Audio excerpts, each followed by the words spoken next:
The crazy thing to me about heroes is when it comes to the efficiency of their powers, a lot of them are actually useless. If you don't believe me, you should check out the web serial novel called Worm by John C. McCrae, which explores this idea. But at the end of the day, superheroes do what they do to give us a story, to create a page-turning fight. In today's list, we explore the idea of what would happen if the fight was a little shorter than 1 or 3 comic book issues, and take a look at some of the most, sometimes conditionally, useless superheroes in a fight. This list is a part 2 to Sasha's part 1, so strap in and get ready to hear about some more useless instances of superheroes. Here we go!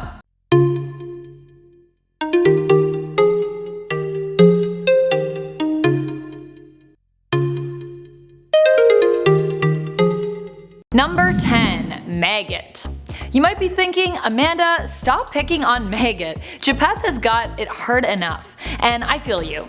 Dude has to live with 2 maggots in his intestines that burrow in and out of his stomach, which is depicted as being pretty crazily painful. That's how he gains power and sustenance. But the crazy thing about his abilities is that they rely solely on his connection to his maggots. If you take Maggot's maggots away, hold on, if you take Japheth's maggots away, it's a little clearer, he's useless. Sure, he has a little psychometric ability which allows him to see glimpses into the past or future of a location that he is in, but that is a very minute ability for him, and definitely not enough to carry him to victory or survival in a fight. It seems to me that this is a bit of a flaw, that your power source can leave you, leaving both you and your power source vulnerable. In other words, if you're in a fight with Japheth, just keep him from his maggots.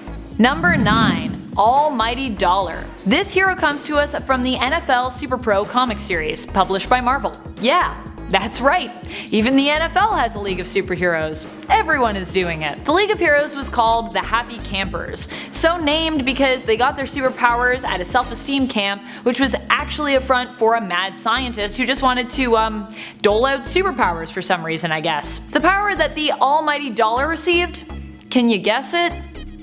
Yes, he is able to shoot change from his wrist.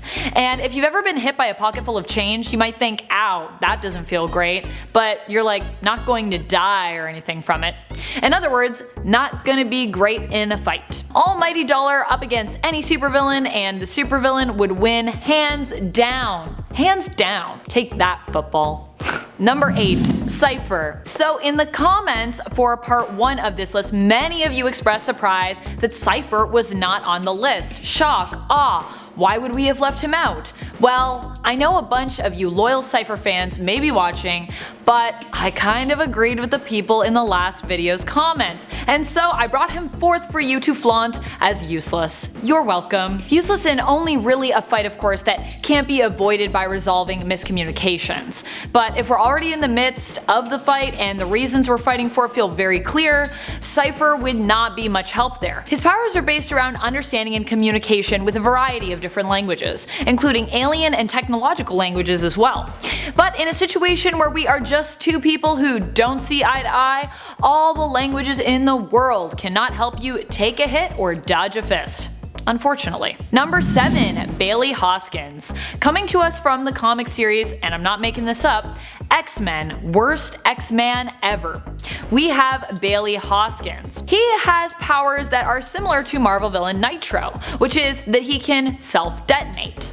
The difference is Nitro can reform, where Bailey, well, he can't. Which means in any fight, all he has in him is 1 shot. In the worst X-Men series, he actually uses his ability in a political fight to turn the tides against corrupt mutants. But in any other fight, that ability means he'd just die. And as much as I want to say you don't have to survive a fight to be considered a victor, which I mean granted you don't, it's really hard to continue fighting if you're dead. So in any greater story arc where we have a fight that is spanning over a few comics, his power would be pretty useless. And if his explosion ended up missing his target, like for example if the person he's fighting has super speed or teleportation abilities, or I mean magic abilities obviously, but when are magic abilities not a problem in the comics, then he would lose the fight.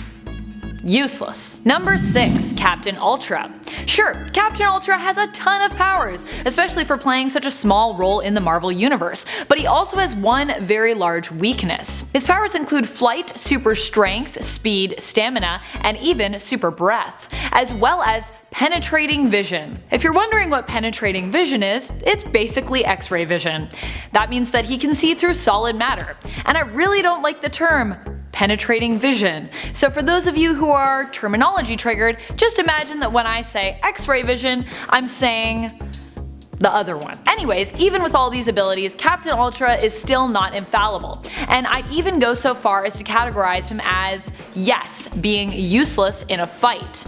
Why? Because he has an extreme phobia, an intense fear of fire to the point that he is shown fainting in the comics simply when someone lights a match, and he's super embarrassed about it. Given that some of the supervillain community already know about this, and some superheroes know about this, it would make him super easy to defeat in a fight. Little fire in his face and just watch him faint.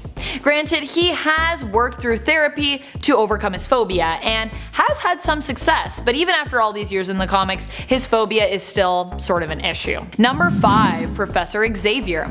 Come on, how could Professor X be useless in a fight, right?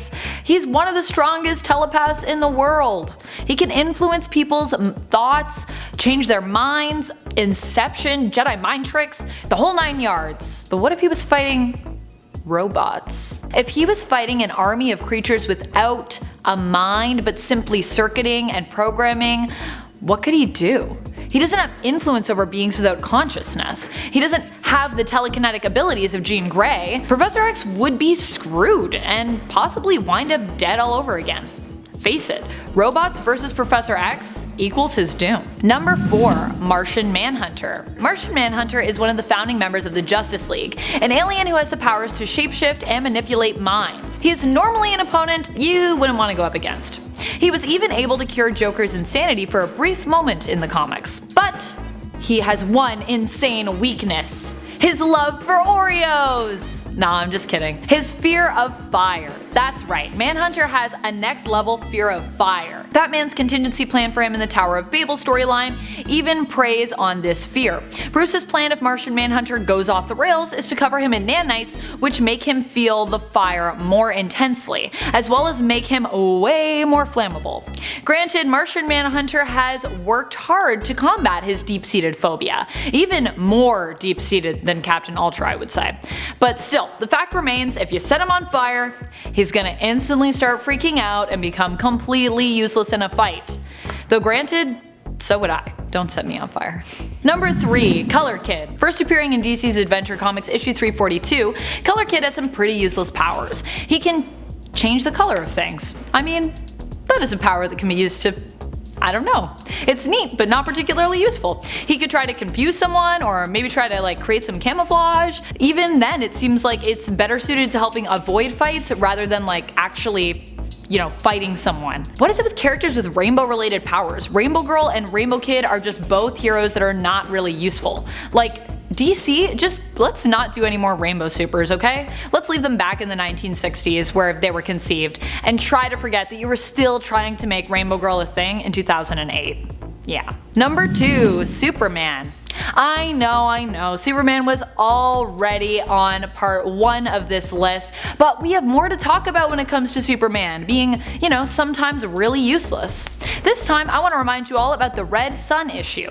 And no, not the Superman comic where we explore an alternate world where Superman is raised in communist Russia, entitled Red Sun by Mark Miller, which you should read, by the way. Check it out. We are talking about the sun in the sky. Superman's abilities actually become so powerful as a result of our sun. Fun fact. But it takes a specific kind of sun to power his abilities, a yellow one, while the red sun appears to drain or cancel out his super abilities. This hasn't been the most consistent depicted weakness of Superman in terms of how long it takes him to get weak, but the fact remains that if he's under a red sun's rays, he's gonna lose his powers.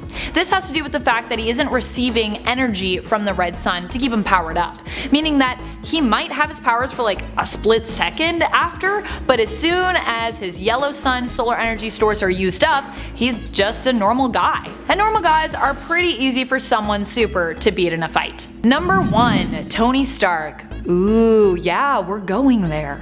Iron Man is obviously a super OP hero. He was the golden boy of the MCU up until recently, RIP Tony, and he was on the original Avengers in the comics. He's a brilliant guy with an insane number of tech gadgets and Iron Man suits to prove it. So, how could he be useless in a fight? Tony Stark was at one time an alcoholic, which, as we have seen when they delved into these issues with the character in the MCU, and in the comics in the story entitled Demon in a Bottle, which explores Stark's addiction and resolution to get help at the end, his alcoholism can be a huge problem for him. Demon in a Bottle involves a storyline where at one point, Tony Stark has some drinks, dons his Iron Man suit, and goes out to meet an ambassador who's like a serious fanboy, and then kills him.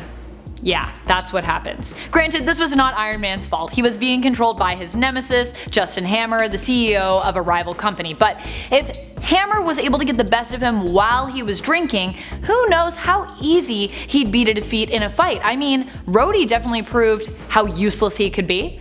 The moral is basically here, don't drink and get into a super fight, because you're just not going to be good at it. Thanks for watching, Nerd Squad. I hope you enjoyed this list. Are there conditions where you have found other heroes to be even more useless than those listed here? If so, be sure to spark a debate in the comments below. Let us know who's the most useless.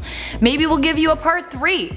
And while you are on your way down there, don't forget to like, subscribe, share, and ring that bell so you get those nerdy notifications. Till next time, this is Top 10 Nerd, and I'm your host Amanda McKnight, reminding you to stay nerdy, YouTube.